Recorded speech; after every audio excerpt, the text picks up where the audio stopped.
মঙ্গলবার রাজধানীর তেজগাঁও এলাকায় অবৈধ স্থাপনা উচ্ছেদে অভিযান পরিচালনা করে বাংলাদেশ রেলওয়ে। অভিযানে নেতৃত্ব দেন রেলওয়ের ঢাকা বিভাগীয় ভূসম্পত্তি কর্মকর্তা ও নির্বাহী ম্যাজিস্ট্রেট মোহাম্মদ নাসির উদ্দিন মাহমুদ। 1 ঘন্টার বেশি ধরে চলছে এই উচ্ছেদ অভিযান এবং এই উচ্ছেদ কার্যক্রম কিন্তু এখনও চলমান রয়েছে।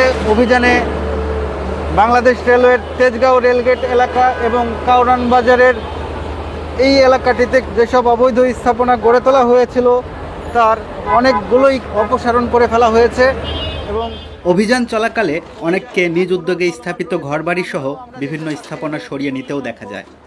উচ্ছেদ কার্যক্রম চলাকালে এখানে আমরা দেখছি কিছু স্থাপনা যারা বানিয়েছিলেন তারা কিন্তু নিজেরাই সরিয়ে নেওয়ার উদ্যোগ নিয়েছেন। এখানে আমরা দেখতে পাচ্ছি যে এখানে কিছু স্থাপনা গড়ে তোলা হয়েছিল, যে স্থাপনাগুলো কিন্তু সরিয়ে নেওয়া হচ্ছে। উচ্ছেদের কারণে ভুক্তভোগী ব্যক্তিদের দাবি, অভিযানের আগে তাদের কোনো ধরনের নোটিশ দেয়নি রেলওয়ে কর্তৃপক্ষ।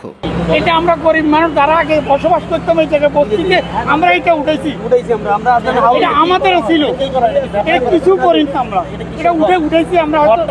ঘরটা আমরা নিজেরা থাকার জন্য করছিলাম, কিন্তু এখন কিছু করি নাই, খালি পড়ে গেছি। আমরা কোনো চিঠিপত্র কোনো নোটিশ কিছু আমাদের দাবি, আমাদেরকে 2টা দিন সময় দেখ, আমরা এটা নিজেরা খুলে নেব। আজ বেলা 11:30টা থেকে শুরু হওয়া এই অভিযানে তেজগাঁও ও কারওয়ান বাজার সংলগ্ন রেলওয়ের জমিতে অবৈধভাবে গড়ে তোলা 3 থেকে 400 স্থাপনা উচ্ছেদ করা হয়েছে বলে দাবি করেন নির্বাহী ম্যাজিস্ট্রেট নাসির উদ্দিন মাহমুদ। সামনেই দেখতে পাচ্ছি আমরা আরও কিছু স্থাপনা গুড়িয়ে দেওয়া হচ্ছে এক্সকাভেটর যন্ত্র দিয়ে। ঘটনাস্থলে রয়েছেন বাংলাদেশ রেলওয়ের সংশ্লিষ্ট দায়িত্বপ্রাপ্ত একজন নির্বাহী ম্যাজিস্ট্রেট, সঙ্গে রয়েছেন বাংলাদেশ রেলওয়ের নিরাপত্তা বাহিনী, রেলওয়ে নিরাপত্তা বাহিনী নামে যেটি বেশি পরিচিত RNB। এর পাশাপাশি রয়েছেন বাংলাদেশ পুলিশ সহ আইন শৃঙ্খলা রক্ষাকারী বাহিনীর সদস্যরা। অবৈধ জমিতে উচ্ছেদ অভিযান পরিচালনা করা বাংলাদেশ রেলওয়ের নিয়মিত কার্যক্রম। দেশ জুড়ে নিয়মিত এ ধরনের অভিযান পরিচালনা করেন রেলওয়ের দায়িত্বপ্রাপ্ত কর্মকর্তারা।